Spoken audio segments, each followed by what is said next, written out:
గతంలో లంచాల పాలన ఉండేదని గత 58 నెలలుగా వివక్ష లేకుండా పాలన కొనసాగుతుందని ముఖ్యమంత్రి వైఎస్ జగన్మోహన్ రెడ్డి అన్నారు. వైఎస్ఆర్సీపీ పాలనలో కులం, మతం, ప్రాంతం చూడకుండా సాయం చేశామన్నారు. వైసీపీకి ఓటు వేయని వారికి కూడా సంక్షేమ పథకాలు అందించామని సీఎం వెల్లడించారు. గతంలో లంచాల పాలన ఉండేదని గత 58 నెలలుగా వివక్ష లేకుండా పాలన కొనసాగుతోందని ముఖ్యమంత్రి వైఎస్ జగన్మోహన్ రెడ్డి చెప్పారు. ఎన్నికల ప్రచారంలో భాగంగా మేమంతా సిద్ధం సీఎం జగన్ బస్సు యాత్ర ఉదయం తుగ్గిలికి చేరుకుంది. అక్కడి ప్రజలతో సీఎం జగన్ ముఖాముఖి నిర్వహించారు. ఈ 58 నెలల పాలనలో గ్రామాల్లో అభివృద్ధి జరిగిందని వెల్లడించారు. తుగ్గిలి, రాతన పరిధిలో 10,000 జనాభా ఉందని, ఈ 2 గ్రామాల సచివాలయాల పరిధిలో అక్కా చెల్లెమ్మల ఖాతాల్లోకి నగదు జమ చేశామన్నారు. గతంలో ఏ పథకం కావాలన్నా లంచాలు అడిగే పాలన చూశారు. కానీ వైఎస్ఆర్సీపీ పాలనలో కులం, మతం, ప్రాంతం చూడకుండా సాయం చేశామన్నారు. బటన్ నొక్కడం ద్వారా నేరుగా తుగ్గలి, రతన గ్రామాల్లో 95% ఇళ్లకు లబ్ధి చేకూరిందన్నారు. తుగ్గల్లో గ్రామంలో అనేక కార్యక్రమాలు చేపట్టామని, జగనన్న విద్యా దీవెన ద్వారా 2 గ్రామాలకు 2 కోట్ల రూపాయలకు పైగా నిధులు అందించామని వివరించారు. ఒక్క తుగ్గలి పరిధిలో వివిధ పథకాల రూపంలో 29 కోట్ల రూపాయల 65 లక్షల రూపాయల నిధులు మంజూరు చేశామని తెలియజేశారు. వైసీపీకి ఓటు వేయని వారికి కూడా సంక్షేమ పథకాలు అందించామని గుర్తు చేశారు ఆయన. తుగ్గలి గ్రామంలోనూ దాదాపుగా 122, రాతన గ్రామంలోనూ దాదాపుగా వీళ్ళకు కూడా మంచి జరిగే. రాతన గ్రామంలో 1,15,00,000, తుగ్గలి గ్రామంలో దాదాపుగా 78,61,000. ఇదే మాదిరిగా వైఎస్ఆర్ కళ్యాణమస్తు ద్వారా కూడా తుగ్గలి గ్రామంలో 3 లక్షలు, తుగ్గలి గ్రామంలో 3 లక్షలు వైఎస్ఆర్ కళ్యాణమస్తు షాదీ తోఫా ద్వారా. అదే రకంగా రాటన గ్రామంలో కూడా 4.8 లక్షలు. ఇలా గమనించుకుంటూ పోతే ఈ మార్పులు ఇలానే కొనసాగుతేనే పేదవాడు తలరాతలు మారుతాయి, పేదవాడు బ్రతుకులు మారుతాయి అన్నది ప్రతి ఒక్కరూ కూడా ఆలోచన చేయమనుకో. ప్రతి ఒక్కరూ కూడా నేను చెప్పిన ఈ మాటల్లో వాస్తవం ఉంది అని మీరు కూడా అనుకుంటే మీ అందరితో కూడా నేను కోరేది ఒక్కటే, ఓటు వేసేటప్పుడు ఖచ్చితంగా మీ బిడ్డకు తోడుగా ఉండవలసిన అవసరాన్ని గమనించమని కోరుతా ఉన్నా. ఈ ఎన్నికల అనంతరం జగన్ ఇంటికి పోవడం ఖాయమని టీడీపీ అధినేత చంద్రబాబు జోస్యం చెప్పారు. 5 ఏళ్లలో రాయలసీమకు ఏం చేశావని జగన్కు సవాల్ విసురుతున్నానని అన్నారు. రాయలసీమకు నీరిస్తే బ్రహ్మాండంగా అభివృద్ధి చెందుతుందని పేర్కొన్నారు. జగన్మోహన్ రెడ్డికి రాయలసీమ అంటే హింస, హత్య రాజకీయాలని, తెలుగుదేశం పార్టీకి సీమ అంటే నీళ్లు, ప్రాజెక్టులు, పరిశ్రమలని స్పష్టం చేశారు. ప్రొద్దుటూరులోని పుట్టపర్తి సర్కిల్లో చంద్రబాబు రోడ్ షో నిర్వహించారు. ప్రజాగళం ప్రచారం సభలో చంద్రబాబు ప్రసంగిస్తూ ఎన్నికల అనంతరం జగన్ ఇంటికి పోవడం ఖాయమని జోస్యం చెప్పారు. 5 ఏళ్లలో రాయలసీమకు ఏం చేశావని జగన్కు సవాల్ విసురుతున్నానని అన్నారు. రాయలసీమకు నీరిస్తే బ్రహ్మాండంగా అభివృద్ధి చెందుతుందని పేర్కొన్నారు. జగన్మోహన్ రెడ్డికి రాయలసీమ అంటే హింస, హత్య రాజకీయాలు అని, తెలుగుదేశం పార్టీకి సీమ అంటే నీళ్లు, ప్రాజెక్టులు, పరిశ్రమలని స్పష్టం చేశారు. రైతును రాజు చేయడం తెలుగుదేశం పార్టీ సంకల్పం అని చంద్రబాబు చెప్పారు. ఈ ఎన్నికల అనంతరం జగన్ ఇంటికి పోవడం ఖాయమని టీడీపీ అధినేత చంద్రబాబు జోస్యం చెప్పారు. రాయలసీమకు కియా మోటార్స్ తీసుకొచ్చామన్నారు. కరువు సీమలో తయారైన 12 లక్షల కార్లు ప్రపంచంలో పరిగెడుతున్నాయని అన్నారు. నా బ్రాండ్ కియా మోటార్స్ తేవడం అని, జగన్ బ్రాండ్ మాత్రం వేసిన స్టీల్ ప్లాంట్కు మళ్లీ శంకుస్థాపన చేయడమని దుయ్యబట్టారు. జగన్ పరిశ్రమలు తేకపోగా ఉన్న వాటిని తరిమేశారని చంద్రబాబు మండిపడ్డారు. రాయలసీమకు నీళ్లిస్తే కోనసీమ మిన్నగా తయారవుతుంది. జగన్మోహన్ రెడ్డి నీటి విలువ, ప్రాజెక్టుల గురించి తెలుసా అని ప్రశ్నించారు. రాయలసీమకు 12,000 కోట్లు ఖర్చు పెట్టామని, 5 ఏళ్లలో ప్రాజెక్టులకు జగన్మోహన్ రెడ్డి పెట్టింది 2,000 కోట్లు మాత్రమేనంటూ ధ్వసమెత్తారు. ప్రతి ఎకరాకు నీళ్లివ్వాలనేది మా ఆలోచన అని చంద్రబాబు అన్నారు. ఆంధ్రనీవా నుంచి కుప్పానికి నీళ్లు ఇవ్వలేని అసమర్థుడు జగన్మోహన్ రెడ్డి అంటూ ఆగ్రహం వ్యక్తం చేశారు. కృష్ణా జలాల రాయలసీమకు తీసుకురావాలనేది నా కల అని చంద్రబాబు స్పష్టం చేశారు. నేను అడుగుతున్నా, రాయలసీమ గడ్డ, రాయలసీమకే గుండెకాయ లాంటి ప్రొద్దుటూరు నుంచి ముఖ్యమంత్రికి సవాలు విసురుతున్నా. 5 సంవత్సరాలు మీరు ముఖ్యమంత్రిగా ఉన్నారు కదా, ఉన్నారా లేదా? ఆయన జగన్మోహన్ రెడ్డి పోతున్నాడు ఇప్పుడు ఇంటికి, పోయే ముఖ్యమంత్రి, కానీ 5 ఏళ్లు తగలబడ్డాడు మన నెత్తిన. నేను అడుగుతున్నా, ఈ ముఖ్యమంత్రిని ఏమైనా చేసావా? రాయలసీమకి చేసావా అని అడుగుతున్నా. ఏం తమ్ముళ్ళు చేశాడని అడుగుతున్నా. పోనీ కడపకి ఏమైనా చేశావా? కడకు ప్రొద్దుటూరుకి ఏమైనా చేశావా? పులివెందలకి ఏమైనా చేశావా?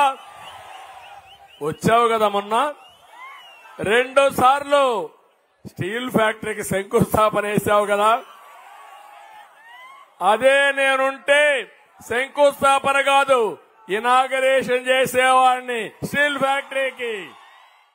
విజయవాడ నగరంలో 80% పైగా ఓటింగ్ను పెంచేందుకు అధికార యంత్రాంగం కృషి చేస్తుందని ఎన్టీఆర్ జిల్లా కలెక్టర్ ఢిల్లీరావు తెలిపారు. ఫ్రీ అండ్ ఫెయిర్ ఎన్నికలు జరిపే విధంగా చర్యలు తీసుకుంటున్నామని, ప్రజలందరూ ఓటును వినియోగించుకోవాలన్నారు. అర్హత ఉన్న ప్రతి ఒక్కరూ ఓటు హక్కును వినియోగించుకోవాలనే నినాదంతో ఓటర్లలో చైతన్యం తీసుకొచ్చేందుకు నగరపాలక సంస్థ ఆధ్వర్యంలో 2K రన్ను ఏర్పాటు చేశారు. బందర్ రోడ్లోని అంబేద్కర్ విగ్రహం దగ్గర నుండి ఈ కార్యక్రమం ఏర్పాటు చేయగా collector Dilli Rao, municipal commissioner Swapnil Dinakar Punkar, police commissioner Kanti Rana Tata, ఇతర అధికారులు పాల్గొన్నారు. కలెక్టర్ ఢిల్లీరావు జెండా ఊపి రన్ను ప్రారంభించారు. అనంతరం మీడియాతో మాట్లాడుతూ పోలింగ్ శాతాన్ని పెంచే విధంగా ఇటువంటి కార్యక్రమాలు నిర్వహిస్తున్నామన్నారు. అర్హత ఉన్నవారు తప్పనిసరిగా తమ ఓటును వినియోగించుకోవాలని సూచించారు. ఓటును చెక్ చేసుకోవడంతో పాటు పోలింగ్ సెంటర్ను తెలిపేలా ఏర్పాట్లు చేశామన్నారు. నగరంలో 80%కు పైగా పోలింగ్ నమోదు చేసే దిశగా అడుగులు వేస్తున్నామని ప్రజలు సహకరించాలని కోరారు. ఈ సందర్భంగా ఏర్పాటు చేసిన సాంస్కృతిక కార్యక్రమాలు ఆకట్టుకున్నాయి. 66% మాత్రమే యావరేజ్గా ఉన్నటువంటి ఓటింగ్ని దానికి సుమారుగా 78 to 80% అనేటువంటి తీసుకువెళ్ళడానికి ఏం చేయాలి, ఈ అర్బన్ అపతిని పోగొట్టడానికి ఏం చేస్తే బాగుంటుంది అనుకుని చెప్పేసి దానిపైన ఈ స్వీప్ ప్రోగ్రామ్ అనేటువంటిది ప్లాన్ చేసుకుంటున్నాము. ఎక్కువ మంది ఈ పార్టిసిపేట్ అనేటువంటి చేయాలి. ఇది ఎందుకంటే డెమోక్రసీ అనేటువంటిది ఎవరి గురించో కాదు, ఇది అందరికీ మన గురించి అని చెప్పేసి అనేది ఆ మెసేజ్ అని తీసుకువెళ్ళాలి. ఎథికల్ ఓటింగ్ అనేది డబ్బులు తీసుకోవద్దు, మద్యానికి అనేటువంటి తీసుకోవద్దు, అందరం కలిసి అనేటువంటిది ఫ్రీ అండ్ ఫెయిర్ ఎలక్షన్స్ చేద్దాము. దానికి అంతా కూడా సిటిజన్ సపోర్ట్ అనేటువంటి కావాలనేటువంటి దాంతో కాన్సెప్ట్తో తీసుకున్నటువంటి systematic voters education, electoral participation, మరి ఇంత చక్కటి ప్రోగ్రామ్ అనేటువంటి ఆర్గనైజ్ చేసినటువంటి స్థానిక ఆర్ఓ అయినటువంటి స్వప్నిల్కి అండ్ మా ఆర్డీఓ భవానీకి అండ్ పక్కన ఇంకొక ఆర్ఓ కిరణ్మయ్కి and entire JC and the entire team అందరికీ కూడా అనేటువంటి ప్రత్యేకమైనటువంటి అభినందన తెలియజేసుకుంటాం. ఇప్పటి నుంచి ఆ పోలింగ్ డే వరకు ఇంకా ఏం ప్రికాషన్స్ తీసుకోవాలి, ఇంకా మీ దగ్గర ఓట్ లేకపోతే Form 6 పెట్టించాలి. ఇది కాకుండా ఒక కొత్త ఇనిషియేటివ్గా మనం నో యువర్ పోలింగ్ స్టేషన్, అంటే మీకు అందరికీ ప్రతి ఒక్కరికి బహుశా ఇప్పుడుకి ఒక ఓట్ హక్కు వచ్చింది, బట్ కానీ ఎక్కడ వెళ్ళి ఓట్ వేయాలి దీనికోసం మనం ఒక గూగుల్ మ్యాప్స్లో ఒక చిన్న మ్యాప్ కూడా మనం తయారు చేసాము. సో ఇలాంటి చిన్న చిన్న కాయిస్ మనం మెయిన్ సెంటర్స్లో విజయవాడ మెయిన్ సెంటర్స్లో మనం పెడతాము. అక్కడ ఎవరు కానీ వచ్చి మీ ఓటు ఉందా లేదా, నా ఓటు ఉందా లేదా, అలాగే నా ఓటు ఉంటే నేను ఎక్కడ వెళ్ళి ఓటు వేయాలి అది మీరు తెలుసుకోవచ్చు. అర్బన్ అపతి అంటే మన లాస్ట్ ఎలక్షన్ చూస్తే 66% మాత్రమే విజయవాడ ఓటింగ్ ఉంది. అదే ఖచ్చితంగా మనం ఒక 80%కి వెళ్ళాలి అంటే ఈ స్వీప్ యాక్టివిటీ భాగంగా మనం ఇలాంటి రన్ కానీ తర్వాత ఇలాంటి know your polling station initiatives మనం ముందుగా తీసుకువెళ్తున్నాము. రాష్ట్రంలో గ్రామీణ పట్టణ ప్రాంతాల్లో తాగునీటికి ఇబ్బంది లేకుండా అవసరమైన చర్యలు తీసుకోవాలని జలవనరులు, గ్రామీణ రక్షిత మంచినీటి సరఫరా, మున్సిపల్ తాగునీటి సరఫరా విభాగాల అధికారులను ప్రభుత్వ ప్రధాన కార్యదర్శి కెఎస్ జవహర్ రెడ్డి ఆదేశించారు. రాష్ట్రంలోని అన్ని సిపిడబ్ల్యూఎస్ స్కీమ్లన్నీ సక్రమంగా పనిచేసే విధంగా తగు చర్యలు తీసుకోవాలని సూచించారు. రాష్ట్రంలో గ్రామీణ పట్టణ ప్రాంతాల్లో తాగునీటికి ఇబ్బంది లేకుండా అవసరమైన చర్యలు తీసుకోవాలని జలవనరులు, గ్రామీణ రక్షిత మంచినీటి సరఫరా, మున్సిపల్ తాగునీటి సరఫరా విభాగాల అధికారులను ప్రభుత్వ ప్రధాన కార్యదర్శి డాక్టర్ కెఎస్ జవహర్ రెడ్డి ఆదేశించారు. గ్రామీణ పట్టణ ప్రాంతాల్లో తాగునీటి సరఫరా పరిస్థితులపై వెలగపూడి రాష్ట్ర సచివాలయంలో ఆయన జలవనరులు, పంచాయతీరాజ్ మరియు గ్రామీణాభివృద్ధి, గ్రామీణ రక్షిత మంచినీటి సరఫరా, పట్టణ మంచినీటి సరఫరా విభాగాల అధికారులతో సమీక్షించారు. ఈ సందర్భంగా సీఎస్ మాట్లాడుతూ నీటి ఎద్దడి అధికంగా గల ప్రాంతాలు, ఆవాసాలకు ట్యాంకుల ద్వారా మంచినీటిని అందించాలని ఆదేశించారు. ఇటీవల బెంగళూరు వంటి మహానగరాల్లో తీవ్ర మంచినీటి ఎద్దడి నెలకొన్న నేపథ్యంలో తాగునీటి కోసం సరఫరా చేసే నీటిని ఇతర అవసరాలకు అనగా వాహనాలు, ఫ్లోర్లు శుభ్రం చేయడం, గార్డెన్లకు వాడటం వంటి అవసరాలకు ఉపయోగించకూడదని ప్రజలకు విజ్ఞప్తి చేశారు. అలాగే కుళాయిల ద్వారా నీటిని వృధాగా పోనీయకుండా చేయడం పైన తాగునీటిని పొదుపుగా వినియోగించుకోవాల్సిన ఆవశ్యకతపై ప్రజల్లో విస్తృత అవగాహన కలిగించేందుకు ప్రత్యేక ప్రచార అవగాహన కార్యక్రమాలను నిర్వహించాలని సీఎస్ జవహర్ రెడ్డి ఆదేశించారు. రాష్ట్రంలోని అన్ని సిపిడబ్ల్యూఎస్ స్కీమ్లన్నీ సక్రమంగా పనిచేసే విధంగా తగిన చర్యలు తీసుకోవాలని సీఎస్ జవహర్ రెడ్డి ఆర్డర్లు ఎస్ అధికారులకు ఆదేశించారు. ఆర్డబ్ల్యూఎస్ అధికారులను ఆదేశించారు. ప్రజలకు సురక్షిత తాగునీటిని అందించే ప్రక్రియలో భాగంగా ప్రతిరోజు గ్రామీణ, పట్టణ ప్రాంతాల్లో నీటి నాణ్యత పరీక్షలు నిర్వహించాలని చెప్పారు. తాగునీటి సరఫరా పరిస్థితులను గ్రామ స్థాయి వరకు సంబంధిత శాఖల అధికారులు ప్రతిరోజు మానిటర్ చేయాలని ఆదేశించారు. తాగునీటి ఎద్దడి గల ఆవాసాలకు ట్యాంకుల ద్వారా మంచినీటిని సరఫరా చేసే విధానాన్ని మానిటర్ చేసేందుకు రూపొందించిన యాప్ను వెంటనే అందుబాటులోకి తీసుకురావాలని సిఎస్ జవహర్ రెడ్డి అధికారులను ఆదేశించారు. విజయవాడ ఇంద్రకీలాద్రిపై కొలువైన కనకదుర్గమ్మ ఆలయంలో ఏప్రిల్ 9వ తేదీ నుంచి శ్రీ క్రోధినామ సంవత్సర చైత్రమాస ఉత్సవాలు వైభవపేతంగా జరగనున్నాయని వైదిక కమిటీ సభ్యులు శంకర్ శాండిల్య తెలిపారు. వసంత నవరాత్రుల్లో ప్రతిరోజు విశేషమైన పుష్పాలతో అమ్మవారికి నిర్వహించే లక్ష కుంకుమార్చనలో భక్తులు స్వయంగా పాల్గొని జగన్మాత ఆశీస్సులు పొందాలని కోరారు. విజయవాడ ఇంద్రకీలాద్రిపై కొలువుదీరిన శ్రీ దుర్గా మల్లేశ్వర స్వామివార్ల దేవస్థానంలో ఏప్రిల్ 9వ తేదీ నుంచి శ్రీ క్రోధినామ సంవత్సర చైత్రమాస ఉత్సవాలు జరగనున్నాయి. 9వ తారీఖు ఉదయం 2 గంటల నుంచి అమ్మవారికి స్నపనాభిషేకం నిర్వహించిన అనంతరం 8 గంటలకు భక్తులకు అమ్మవారి దర్శనం కల్పిస్తారని చెప్పారు. 9 రోజులు అత్యంత వైభవంగా నిర్వహించే ఈ చైత్రమాస ఉత్సవాల్లో ప్రతిరోజు ఒక రకమైన పుష్పంతో అమ్మవారిని లక్ష కుంకుమార్చన నిర్వహిస్తారని స్వయంగా భక్తులు పాల్గొనే అవకాశం ఉందన్నారు. చైత్రమాసంలో 19వ తేదీ నుంచి దుర్గా మల్లేశ్వర స్వామివార్ల బ్రహ్మోత్సవాలు ఎంతో కనుల పండుగగా జరుగుతాయని చెప్పారు. ప్రత్యేక పూజా కార్యక్రమంతో పాటు పార్వతీ పరమేశ్వర్ల కళ్యాణం, 9 రోజుల పాటు అమ్మవారిని దర్శించుకోవడంతో పాటు లక్ష కుంకుమార్చన, యజ్ఞ యాగాదుల్లో పాల్గొంటే భక్తులు శుభం కలుగుతోందని వైదిక కమిటీ సభ్యులు శంకర శాండిల్య తెలియజేశారు. 19వ తారీఖు నుంచి కూడా అమ్మవారికి బ్రహ్మోత్సవాలు ప్రారంభమవుతాయి. ఈ బ్రహ్మోత్సవాల్లో అమ్మవారికి, అయ్యవారికి కూడా ప్రత్యేక పూజా కార్యక్రమాలు ఉంటాయి. చివరి రోజున పూర్ణాహుతి కార్యక్రమంతో ఈ యొక్క కార్యక్రమం ముగుస్తుంది. చైత్ర మాస బ్రహ్మోత్సవాల్లో స్వామివారికి పార్వతీ పరమేశ్వరుల యొక్క కళ్యాణం అత్యంత వైభవపేతంగా జరుగుతుంది. కాబట్టి భక్తులందరికీ కూడా క్రోధినామ సంవత్సరం సందర్భంగా శుభ ఆశీస్సులు, అందరూ కూడా శుభంగా ఉండాలి. అమ్మవారి యొక్క శుభ ఆశీస్సులతోటి జై దుర్గా. శరన్నవరాత్రులు ఎంత ప్రాధాన్యత చెందిందో ఈ వసంత నవరాత్రులు 9 రోజులు కూడా అంత విశేషంగా అమ్మవారిని పూజిస్తారు. ఈ వసంత నవరాత్రుల్లో అమ్మవారికి ఏదైనా ప్రత్యేకంగా ఈ పుష్పార్చనలో కానీ కుంకుమార్చనలో పాల్గొన్న, అలాగే అమ్మవారికి జరిగేటువంటి యజ్ఞయాగాది క్రతువుల్లో పాల్గొన్న వారికి శుభంగా ఉండి, ఎందుకంటే ఈ నూతన సంవత్సరం అనగానే మనకి మొట్టమొదటిగా వాళ్ళ ఫలితాలు ఎలా ఉంటాయని, రాసులు ఎలా ఉంటాయనేటువంటి ఆందోళన ప్రతి ఒక్కరికి ఉంటుంది. కాబట్టి ఏంటంటే ఏది ఎలా ఉన్నప్పటికీ కూడా ఈ 9 రోజులు కూడా ఎవరైతే అమ్మవారిని కానీ వారికి ఇష్టమైనటువంటి దేవతను పూజిస్తారో ఆ నవగ్రహ దేవతలు అనుగ్రహించి వాళ్ళకి శుభ ఫలితాలని వసుగుతాయని చెప్పి మనకి ప్రామాణికం చెప్తుంది. కాబట్టి ఏంటంటే ప్రతి ఒక్కరు కూడా ఈ వసంత నవరాత్రుల్లో విశేషమైన పూజలు చేసి అమ్మవారి యొక్క శుభ అనుగ్రహాన్ని పొందగలుగుతారు. జై దుర్గా. 2019 నుండి ఏపీలో కేంద్రం చేసిన అభివృద్ధి తప్ప జగన్ ప్రభుత్వం చేసిందేమీ లేదని బీజేపీ అధికార ప్రతినిధి లంకా దినకర్ విమర్శించారు. నరకాసురుడు, రావణుడు, దుర్యోధనుడు కలబోతే జగన్మోహన్ రెడ్డి అని బీజేపీ, టీడీపీ, జనసేన త్రిమూర్తుల కలయికతో రాక్షస సంహారం తథ్యమని అన్నారు. రాష్ట్రంలో రాక్షస పాలన పోగొట్టి అభివృద్ధి సంక్షేమ ప్రభుత్వాన్ని ఏర్పాటు కోసం 3 పార్టీలు ఏకమయ్యాయని వెల్లడించారు. విజయవాడలోని బీజేపీ రాష్ట్ర కార్యాలయం, ఆ పార్టీ అధికార ప్రతినిధి లంకా దినకర్ విలేకరుల సమావేశం నిర్వహించారు. సమావేశంలో ఆయన మాట్లాడుతూ విశ్వాసఘాతకానికి ట్రేడ్ మార్క్ జగన్ అని, ఒకసారి వైసీపీకి ఓటేస్తే 2 దశాబ్దాలు రాష్ట్రం వెనక్కిపోయిందని విమర్శించారు. మరోసారి వారికి ఓటేస్తే రాష్ట్రం ఈ శతాబ్దం వెనక్కిపోతుందని ఆందోళన వ్యక్తం చేశారు. రాష్ట్రంలో మోడీ మార్క్ డబుల్ ఇంజన్ సర్కార్ వస్తుందని, జగన్ మార్క్ సర్కార్ డబుల్ డిజిట్ సాధించలేదని జోస్యం చెప్పారు. నరకాసురుడు, రావణుడు, దుర్యోధనుడు కలబోతే జగన్మోహన్ రెడ్డి అని బీజేపీ, టీడీపీ, జనసేన త్రిమూర్తుల కలయికతో రాక్షస సంహారం తథ్యమని అన్నారు. రాష్ట్రంలో రాక్షస పాలన పోగొట్టి అభివృద్ధి సంక్షేమ ప్రభుత్వాన్ని ఏర్పాటు కోసం 3 పార్టీలు ఏకమయ్యాయని వెల్లడించారు. 2019 ముందు అమరావతి రాజధాని అన్నారు. 2024కి నిర్వీర్యం చేశారని దుయ్యబట్టారు. 2019 ఎన్నికలలో మద్యం నిషేధమన్నారని, 2024కి తనకు మద్యం ఆదాయ మార్గం అంటున్నారని విమర్శించారు. రాష్ట్రంలో వివిధ పథకాల కోసం 2 లక్షల కోట్లు కేంద్ర ప్రభుత్వం ద్వారా వచ్చినవే అని, రాష్ట్రంలో నిధుల దుర్వినియోగంతో అవినీతిమయమైందని అన్నారు. కేంద్రం ఇచ్చిన నిధులు పథకాలకు పేర్లు మార్చి స్టిక్కర్లు వేసుకుంటున్నారని ఆగ్రహం వ్యక్తం చేశారు. గడిచిన 5 సంవత్సరాలు కేంద్రం నుండి మోడీ పంపే నిధులకు జగన్ బటన్ నొక్కడం తప్ప రాష్ట్రంలో అభివృద్ధి శూన్యమని లంకా దినకర్ వ్యాఖ్యానించారు. జగనన్న గోరుముద్ద అంటారు, వాస్తవానికి అది పిఎం పోషణ.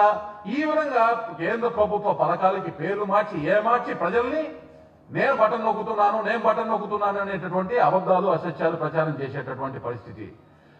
గడిచిన 5 సంవత్సరాల నుండి కేంద్రం నుంచి నరేంద్ర మోడీ గారి ప్రభుత్వం నుంచి పంపించేటటువంటి నిధులకి మాత్రమే జగన్మోహన్ రెడ్డి గారు ఇక్కడ బటన్ నొక్కుతున్నారు అనేటటువంటి అంశాన్ని గుర్తుపెట్టుకోవాలి. రాష్ట్రంలో అభివృద్ధి శూన్యం, అవినీతి వినయతాండవం చేస్తా ఉన్నటువంటి పరిస్థితి, అరాచక పాలన, విధ్వంస పాలన. ఎక్కడ చూసినా ఏదైతే వివిధ రకాల నిమ్న జాతులకు సంబంధించిన అట్టడుగు వర్గాలకు సంబంధించినటువంటి వ్యక్తులు, ఒక సుధాకర్ డాక్టర్ గారి దగ్గర నుంచి కిరణ్ దగ్గర నుంచి వరుసగా చూసినట్లయితే మనం చూస్తే దళితుల మీద, బీసీ వర్గాలకి సంబంధించినటువంటి వాళ్ళ మీద రాష్ట్రం మొత్తం కూడా దాడులు, వాళ్ళ మీద ప్రతీకార చర్యలు ఏదైనా ప్రశ్నిస్తే ప్రతీకార చర్యలతో అట్టుడిగిపోయింది.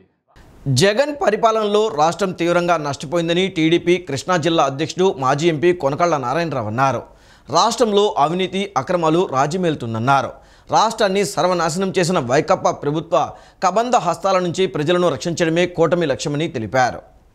పెనమలూరు నియోజకవర్గం ఈడుపుగల్లులోని సీతారామ గార్డెన్స్లో నియోజకవర్గ స్థాయి కూటమి ఆత్మీయ సమావేశం నిన్న రాత్రి జరిగింది. ఈ సమావేశంలో కొనకళ్ళ నారాయణరావు మాట్లాడుతూ అన్ని వర్గాలు వైకాపా బాధితులేనని, కూటమి విజయం చారిత్రక అవసరమన్నారు. మద్యం, డ్రగ్స్, మట్టి, ఇసుక మాఫియాలు రాజ్యమేలుతున్నాయని ఆరోపించారు.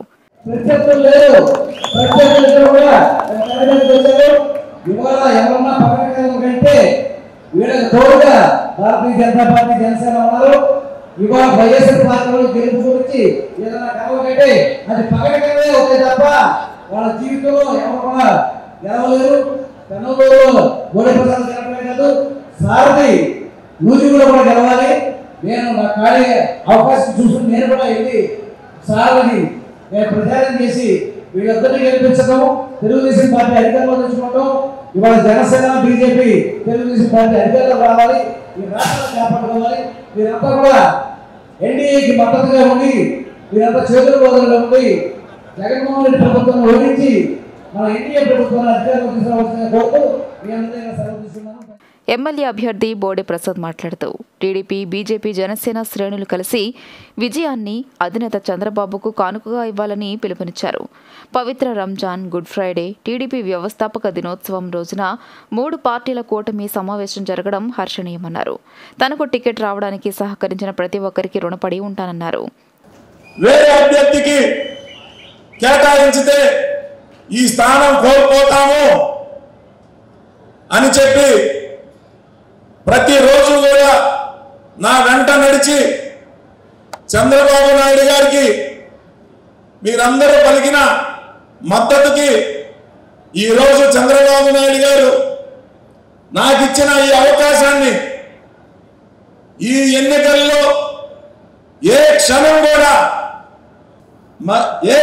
కూడా బద్దకించకుండా ఈ జరగబోయే 45 రోజుల్లో తప్పకుండా ఈ నియోజకవర్గాన్ని భారీ మెజార్టీతో గెలిపించి చంద్రబాబు నాయుడు గారికి బహుమానంగా ఇస్తామని చెప్పి మీ అందరి తరఫున ఆయనకి నాకు అవకాశం కల్పించినందుకు ఆయనకి ధన్యవాదాలు తెలియజేస్తూ, అలాగే పాదయాత్ర చేసి రాష్ట్రం మొత్తం కూడా తెలుగుదేశం పార్టీని బలోపేతం చేసి మళ్ళీ నాకు ఈ నియోజకవర్గంలో అవకాశం కల్పించిన నారా లోకేష్ గారికి కూడా నా ప్రత్యేక ధన్యవాదాలు తెలియజేస్తూ, ఎమ్మెల్యే నూజివీడు టీడీపీ అభ్యర్థి కొలుసు పార్థసారథి మాట్లాడుతూ కూటమి అభ్యర్థి బోడే ప్రసాద్ విజయానికి కృషి చేస్తానన్నారు. తనతో పాటు టీడీపీలో చేరిన ప్రతి ఒక్కరికి తగిన గుర్తింపు వచ్చేలా చూస్తానని హామీ ఇచ్చారు. ఈ ఏదైతే సంక్షేమ పథకాలు గురించి గొప్పగా చెప్తా ఉన్నారో అవి రాబోయే రోజుల్లో ఇదే ప్రభుత్వం ఉంటే రావడం కూడా కష్టం అని చెప్పేసి మీ అందరికీ సేవగా మనం చేస్తాను. మేమందరం కూడా చెప్పేవాళ్ళం, చంద్రబాబు నాయుడు 40 సంవత్సరాలు ఏం చేశాడు, ఒక్కటన్నందా చెప్పుకుంటాను అని చెప్పేసి. ఈ రోజు ప్రపంచం అంతకి కనపడింది చంద్రబాబు నాయుడు చేసిన పని ఏంటి అని చెప్పేసి మీకు మనం చేస్తా ఉన్నాను. అన్యాయంగా చంద్రబాబు నాయుడు గారిని జైల్లో పెడితే కృష్ణా జిల్లాలో, చిత్తూరు జిల్లాలో కాదు ప్రజలు రోడ్డు మీదకి వచ్చింది. ప్రపంచ వ్యాప్తంగా ఫిన్లాండ్, నెదర్లాండ్స్, న్యూజిలాండ్ అన్ని చోట్ల కూడా యువకులు రోడ్డు మీదకి వచ్చి చంద్రబాబు నాయుడుకి అన్యాయం జరిగిందని ఘోషించారంటే అది చంద్రబాబు నాయుడు గారు చేసిన పని యొక్క ఫలితాలని చెప్పేసి మీ అందరికీ సేవగా మనం చేస్తా ఉన్నాను. నేను ఈ 5 సంవత్సరాలు దాదాపు 3 సంవత్సరాలు కృష్ణా జిల్లా డెల్టాలో రైతాంగంతో కూడా వాడుకున్నది పట్టిసీమ నుంచే వచ్చిన నీళ్ళని చెప్పేసి మీ అందరికీ సేవగా మనం చేస్తా ఉన్నాను. సర్పంచ్లు, ఎంపీటీసీ, జెడ్పీటీసీ సభ్యులను ఉత్సవ విగ్రహాలుగా మార్చి స్థానిక సంస్థలను నిర్వీర్యం చేసిన వైకాపాకు తగిన గుణపాఠం చెప్పాలని మాజీ ఎమ్మెల్సీ వైవీబీ రాజేంద్ర ప్రసాద్ పిలుపునిచ్చారు. జగన్మోహన్ రెడ్డి గారు చేసే సంక్షేమంతో అప్పులు చేస్తున్నారు. ఇప్పటికీ సుమారు 11 లక్షల కోట్ల రూపాయలు ఆయన అప్పులు చేసి డబ్బులు పంచి పెడుతున్నారు. ఆ అప్పులు జగన్మోహన్ రెడ్డి గారు తీర్చడం, వాళ్ళ నాన్న డబ్బులతో తీర్చడం, వాళ్ళ తాత ముళ్ళతో తీర్చడం. ఆ 11 లక్షల కోట్ల రూపాయలు మనం మన బిడ్డలు వడ్డీతో సహా మనమే కట్టుకోవాలి. అదే చంద్రబాబు నాయుడు గారు అయితే సంపదని సృష్టించి ఆ సంపదని అందరికీ పంచి పెడతాడు అనే విషయాన్ని సవివరంగా వివరించి మనం అర్థమయ్యే విధంగా పేద బడుగు బలహీన వర్గాలకు, ముఖ్యంగా పేద ప్రజలకు వివరించి చెప్పాలి. ఎమ్మెల్సీ పంచమర్తి అనురాధ మాట్లాడుతూ మాజీ మంత్రి వైఎస్ వివేకానందరెడ్డి దారుణ హత్యపై సీఎం చేసిన వ్యాఖ్యలను ప్రస్తావించి ఆయన నటనకు ఆస్కార్ అవార్డు లభిస్తుందని ఎద్దేవా చేశారు. కూటమి నాయకులు, శ్రేణులు, కార్యకర్తలు పాల్గొన్నారు. అక్రమంగా సంపాదించే డబ్బు ప్రజల్ని అన్ని రకాలుగా మత్తులో ముంచడం, మొత్తం ఆంధ్ర రాష్ట్రాన్ని దోచుకోవడం, ఇది తప్ప వేరేదేమీ చేయలేదు. మీ అందరికీ కూడా తెలుసు, ఈ భారతదేశంలో అందరికన్నా రిచెస్ట్ ముఖ్యమంత్రి ఎవరు అని అంటే జగన్మోహన్ రెడ్డి అని సర్వేలో చెప్తున్నాయి. అట్లా మనిషి ఈ రోజు కాసేపు విశ్వసనీయత మాట్లాడతాడు, పెత్తందారు అంటాడు, ఆయన ఏదో ప్రాధాన్యం అంటాడు, ఏదేదో మాట్లాడతాడు. మాకు అనిపిస్తా ఉంది ఒక్కొక్కసారి అసలు మతి స్థిమితం లేని పరిస్థితుల్లో అతను ఉన్నాడు అని చెప్పి ఖచ్చితంగా చెప్పచ్చు. ఇలాంటి రాక్షస పాలని తరిమి కొట్టాలి అని చెప్పి మిమ్మల్ని అందరినీ కూడా వేడుకుంటున్నాను. ఏమంటే నేను ఒకటి చెప్తున్నా మీ అందరికీ కూడా, వైసీపీ పాలనలో అన్ని వర్గాల ప్రజలు ఇబ్బందులు పడుతున్నారని టీడీపీ నాయకురాలు గద్దె అనురాధ చెప్పారు. యువతకు ఉద్యోగాలు లేక దారి తప్పుతున్నారని, మాదక ద్రవ్యాలకు అలవాటు పడి జీవితాలను నాశనం చేసుకుంటున్నారని ఆవేదన వ్యక్తం చేశారు. విజయవాడ తూర్పు నియోజకవర్గం 8వ డివిజన్ సిద్ధార్థ స్కూల్ ప్రాంతంలో గద్దె అనురాధ ఎన్నికల ప్రచారం నిర్వహించారు. ఈ సందర్భంగా కేసినేని చిన్ని, గద్దె రామ్మోహన్లను గెలిపించాలని ఓట్లను అభ్యర్థించారు. అనంతరం మీడియాతో మాట్లాడుతూ ఎన్డీఏ కూటమి మేనిఫెస్టో పట్ల ప్రజలు ఆకర్షితులవుతున్నారని, ముఖ్యంగా బీసీలకు 50 సంవత్సరాలకే 4000 పెన్షన్ ఇవ్వడం అనేది చారిత్రాత్మకమన్నారు. వైసీపీ పాలనలో విజయవాడ నగరంలో శాంతి భద్రతలు క్షీణించాయని, ప్రతిపక్ష నాయకులపై దాడులు పెరిగిపోయాయన్నారు. యువతకు ఉద్యోగాలు లేక దారి తప్పుతున్నారని, మాదక ద్రవ్యాలకు అలవాటు పడి జీవితాలను నాశనం చేసుకుంటున్నారని ఆవేదన వ్యక్తం చేశారు. 25,000 కేజీల డ్రగ్స్ ఇవాళ దిగుమతి అయినాయి మన రాష్ట్రంలో. అంటే యువత భవిష్యత్తుని ఎంత ఛిద్రం చేయటానికి ఈ జగన్మోహన్ రెడ్డి పూనుకున్నాడు అనేది మనందరం అర్థం చేసుకోవాలి. ఎప్పుడో చరిత్రలో చూసాం, శత్రువులు దడ్డెత్తి వచ్చి ఇక్కడ మరి అన్నిటినీ కొల్లగొట్టి వెళ్ళిపోయి వాళ్ళ ఆడవాళ్ళని తీసుకెళ్ళిపోవటమే కాకుండా మళ్ళీ ఈ రాజ్యం సుభిక్షంగా ఉండకూడదని చెప్పి జిల్లేళ్ల మొక్కలు వేసిపోయేవాళ్ళంట. ఆ విధంగా ఉంది ఇవాళ జగన్మోహన్ రెడ్డి గారి ప్రభుత్వం. ఇవాళ అన్నీ కొల్లగొట్టాడు, అవినీతి సామ్రాజ్యాన్ని ఏర్పాటు చేసుకున్నాడు, యువత అభివృద్ధిని కుంటు చేశాడు. ఇవన్నీ చాలక డ్రగ్స్ని దించి యువతని సర్వనాశనం చేసి ఈ రాష్ట్రాన్ని భ్రష్టు పట్టించడానికి పూనుకున్నారు. తనకు గుర్తింపు లేకపోతే రాజధాని ప్రాంతంలో జన సైనికులకు గుర్తింపు లేనట్టేనని జనసేన రాష్ట్ర అధికార ప్రతినిధి పోతిన వెంకట మహేష్ ఆవేదన వ్యక్తం చేశారు. ధర్మం గెలవాలనుకున్న నాయకుడికే చెక్ పెట్టారని, ఇంకా క్యాడర్ కథ ముగిసినట్టేనని అభిప్రాయపడ్డారు. జనసేన పార్టీ చెట్టును విజయవాడ పశ్చిమ నియోజకవర్గంలో వేర్లతో సహా నరికేయాలని చూస్తున్నారని, అందుకు సహకరిస్తున్నది కూడా జనసేన నాయకులేనని తెలిపారు. పాతబస్తీ జనసేన కార్యాలయంలో డివిజన్ నాయకులు, ఐటీ, లీగల్ విభాగం, రాష్ట్ర కమిటీ, నగర కమిటీ, అమ్మవారి ధార్మిక కమిటీ సభ్యులందరితో ఆయన భేటీ అయ్యారు. ఈ సందర్భంగా ఆయన మాట్లాడుతూ రాజకీయ ప్రయాణంలో తాను మంచే చేస్తానని నమ్మకం కలిగించానని, పోరాటాలు చేశానని, మీకోసమే అండగా ఉన్నానని అన్నారు. అయినా సీటు ఇవ్వలేదని, ఇక మీదట కూడా జనసేన జెండా పవన్ బొమ్మ మీ పోతిన వెంకట మహేష్తోనే ఉంటారని తెలియజేశారు. ధర్మం గెలవాలనుకున్న నాయకుడికే చెక్ పెట్టారని, ఇంకా క్యాడర్ కథ ముగిసినట్టేనని ఆవేదన వ్యక్తం చేశారు. జనసేన పార్టీ చెట్టును విజయవాడ పశ్చిమ నియోజకవర్గంలో వేర్లతో సహా నరికివేయాలని చూస్తున్నారని, అందుకు సహకరిస్తున్నది కూడా జనసేన నాయకులేనని తెలియజేశారు. రోజు పోరాటం చేస్తూనే ఉన్నానని, ఇంకెన్ని రోజులు పోరాటం చేయాలని కాస్త భావోద్వేగానికి గురయ్యారు. ఏడుపు రావడం లేదా అని పలువురు అడుగుతున్నారని, తాను రోజు బాధపడుతూనే ఉన్నానని, సిలువ మోసి క్రీస్తుకు తన బాధలు చెప్పుకున్నానని పోతిన కన్నీట పర్యాంతమయ్యారు. ఇదిలా ఉండగా పశ్చిమ నియోజకవర్గం నుంచి స్వతంత్ర అభ్యర్థిగా పోటీ చేయాలనే ఆలోచనను పలువురు జనసేన నేతలు మహేష్ ముందు ఉంచినట్టు తెలిసింది. దీనిపై ప్రస్తుతం మీమాంసం కొనసాగుతుంది. పార్టీని చీల్చేయాలని ప్రయత్నం చేసే వాళ్ళదే స్వార్థ ప్రయోజనాలు కాదా, వ్యక్తిగత ప్రయోజనాలు కావా? తెలుగుదేశం పార్టీలు అలాగే కదా, ముక్కలు అయిపోయి ఈ రోజుకి అతకట్లేదు. అది పశ్చిమ నియోజకవర్గం, ఇది వాస్తవం కదా. ఒక మీటింగ్ కూడా పెట్టలేకపోయారు కదా వాళ్ళు. జనసేన పార్టీతో సమావేశమే పెట్టలేకపోయారు, ఇది వాస్తవం కదా.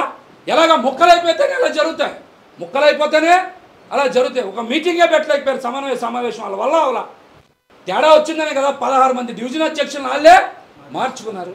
ఇవన్నీ వాస్తవం కదా. నలుగురు మాట్లాడితే ఎలాగా? అక్కడ ఉన్న కమిటీ మొత్తం ఎక్కడ ఉన్నారు? ఇక్కడే ఉంది. ఒంటరిగా వెళ్ళిన వాళ్ళు వేరు, కమిటీ మొత్తం వెళ్దాం వేరు. కమిటీ మొత్తం ఇక్కడే కదా ఉంది. అందుకని అందరినీ నుంచోబెట్టి మీకు అర్థమయ్యేలా మాట్లాడు. 2024-25 విద్యా సంవత్సరానికి అవసరమైన 4.42 కోట్ల పాఠ్యపుస్తకాల ముద్రణ ప్రక్రియ దిగ్విజయంగా ప్రారంభమైందని పాఠశాల విద్యాశాఖ ప్రిన్సిపల్ సెక్రటరీ ప్రవీణ్ ప్రకాష్ తెలిపారు. 2024-25 విద్యా సంవత్సరానికి గాను తొలిసారిగా ఫ్యూచర్ స్కిల్స్ను ఒక సబ్జెక్ట్గా ప్రవేశపెట్టి 8వ తరగతి విద్యార్థులకు సంబంధిత పుస్తకాలను అందజేస్తామన్నారు. 2024-25 విద్యా సంవత్సరానికి సంబంధించిన 1 నుండి 10వ తరగతి వరకు అన్ని పాఠ్యపుస్తకాల్లో PDF రూపంలో csc.ap.gov.in వెబ్సైట్లో ఉచితంగా డౌన్లోడ్ చేసుకునేందుకు అందుబాటులో ఉంటుందన్నారు. 2024-25 విద్యా సంవత్సరానికి అవసరమైన 4.42 కోట్ల పాఠ్య పుస్తకాల ముద్రణ ప్రక్రియ దిగ్విజయంగా ప్రారంభమైందని పాఠశాల విద్యాశాఖ ప్రిన్సిపల్ సెక్రటరీ ప్రవీణ్ ప్రకాష్ తెలిపారు. పాఠశాలలు పునః ప్రారంభమయ్యే సమయానికి అంటే జూన్ 12వ తేదీ నాటికి విద్యార్థులకు అందించేందుకు ఉచితంగా పాఠ్యపుస్తకాల పంపిణీకి సిద్ధంగా ఉంచుతామన్నారు. ఈ సందర్భంగా ముద్రణాశాలకు స్వయంగా వెళ్లి పాఠ్యపుస్తకాల ముద్రణ ప్రక్రియను పరిశీలించారు.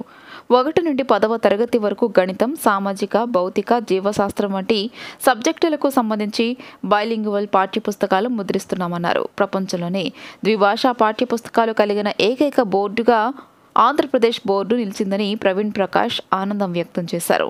10వ తరగతి ఉత్తీర్ణులైన తర్వాత కూడా సైన్స్ పాఠ్యపుస్తకాన్ని ఎక్కువ కాలం రిఫరెన్స్ పుస్తకంగా వినియోగించుకునేందుకు వీలుగా సంబంధిత పాఠ్యపుస్తకం కోసం ఉపయోగించిన కాగితం మిగతా వాటి కంటే భిన్నంగా ఉండడం విశేషమన్నారు. 2024-2025 విద్యా సంవత్సరానికి గాను తొలిసారిగా ఫ్యూచర్ స్కిల్స్ను ఒక సబ్జెక్టుగా ప్రవేశపెట్టి 8వ తరగతి విద్యార్థులకు సంబంధిత పుస్తకాలను అందజేస్తామన్నారు. 3 నుండి 9వ తరగతి విద్యార్థులు టోఫెల్ పరీక్షలకు మరింత మెరుగ్గా సంసిద్ధమయ్యేందుకు వీలుగా వారికి టోఫెల్ వర్క్ బుక్లు అందిస్తామన్నారు. 2023-24 విద్యా సంవత్సరం చివరి రోజున అంటే ఏప్రిల్ 23న 2024-25 విద్యా సంవత్సరానికి సంబంధించిన 1 నుండి 10వ తరగతి వరకు అన్ని పాఠ్యపుస్తకాలు PDF రూపంలో csc.ap.gov.in వెబ్సైట్లో ఉచితంగా డౌన్లోడ్ చేసుకునేందుకు అందుబాటులో ఉంటుందన్నారు. ఇది వాణిజ్య ప్రయోజనాల కోసం వినియోగించకూడదని హెచ్చరించారు. అభివృద్ధి లేని సంక్షేమం రాణించదని కూటమి అభ్యర్థి ఎమ్మెల్యే వసంత కృష్ణప్రసాద్ పేర్కొన్నారు. 2019లో ఒక్క అవకాశం ఇవ్వాలన్న వైకాపాకు ఓటేస్తే అస్తవ్యస్త విధానాలతో రాష్ట్రాన్ని అధోగతి పాలు చేశారని, రాష్ట్రంలో విద్యుత్ ఛార్జీలు పెరగడంతో పరిశ్రమలు మూతపడుతున్నాయని ఆవేదన వ్యక్తం చేశారు. చంద్రబాబు సీఎం అయితేనే రాష్ట్రం ప్రగతి పదంలో పయనిస్తుందని ఉద్ఘాటించారు. మండలంలోని చండ్రగూడెంలో నిర్వహించిన తేదేపా బహిరంగ సభలో ఆయన పాల్గొని మాట్లాడారు.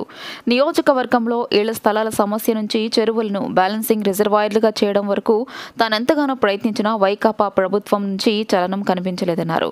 ప్రభుత్వ తీరుతో విసుగు చెంది తేదేపాలో చేరినట్లు చెప్పారు. 2019లో ఒక్క అవకాశం ఇవ్వాలన్న వైకాపాకు ఓటేస్తే అస్తవ్యస్త విధానాలతో రాష్ట్రాన్ని అధోగతి పాలు చేశారని ఆరోపించారు. రాష్ట్రంలో విద్యుత్ ఛార్జీలు పెరగడంతో పరిశ్రమలు మూతపడుతున్నాయని ఆవేదన వ్యక్తం చేశారు. ఒక పారిశ్రామికవేత్తగా తనకు ఇబ్బందులు తెలుసన్నారు. పరిశ్రమలు లేకుంటే నిరుద్యోగులకు ఉపాధి ఎలా దొరుకుతుందన్నారు. తాను గడప గడపకు మన ప్రభుత్వం కార్యక్రమంలో తిరిగినప్పుడు ప్రజలు అభివృద్ధిపై నిలదీశారని గుర్తు చేశారు. రాజధానిని చంపేయడంతో స్థిరాస్తి రంగం కుదేలైందన్నారు. రానున్న రోజుల్లో చింతలపూడి ప్రాజెక్టుతో పాటు రిజర్వాయర్లు పూర్తి చేయడం, అర్హులందరికీ స్థలాలు అందేలా చేస్తానని హామీ ఇచ్చారు. చంద్రబాబు సీఎం అయితేనే రాష్ట్రం ప్రగతి పథంలో పయనిస్తుందన్నారు. సరిహద్దు దాటి అడుగు పక్కకు పెడితే ఇక్కడ 10 లక్షలు 15 లక్షలు ఉంటే అక్కడ 20 లక్షలు 25 లక్షలు తెలంగాణలో ఉన్నాయంటే ఆ రాష్ట్రం అభివృద్ధి చెందుతూ ఉంటాం కాబట్టి జరిగింది. మన ప్రాంత రైతాంగానికి భూములకు విలువలు పెరగాలన్నా, మన బిడ్డలకు ఉద్యోగాలు రావాలన్నా, మన ప్రాంతం అభివృద్ధి జరగాలన్నా, రైతాంగానికి మంచి సాగునీరు అంది భూములు వ్యవసాయం స్థిరీకరణ జరగాలన్నా చంద్రబాబు నాయుడు గారి నాయకత్వంలో ఈ కూటమి విజయం సాధించి ఆంధ్రప్రదేశ్ లో తెలుగుదేశం జెండా ఎగరాలని చెప్పి కోరుకుంటూ ఈ రోజు తెలుగుదేశం పార్టీకి అత్యంత ముఖ్యమైన రోజు. మాన్యశ్రీ ఎన్టీ రామారావు గారు ఒక శుభ ముహూర్తంలో ఆ రోజు తెలుగుదేశం పార్టీకి పునాదులు వేస్తే ఆ పునాదుల మీద ఈ రాష్ట్ర ప్రగతి, ఈ రాష్ట్ర భవిష్యత్తుని శాసిస్తూ తెలుగుదేశం హయాంలో ఎన్నో రకమైన సంక్షేమ అభివృద్ధి కార్యక్రమాలు జరిగినాయి. ఈ వార్త ఇంతటితో సమాప్తం. నమస్కారం.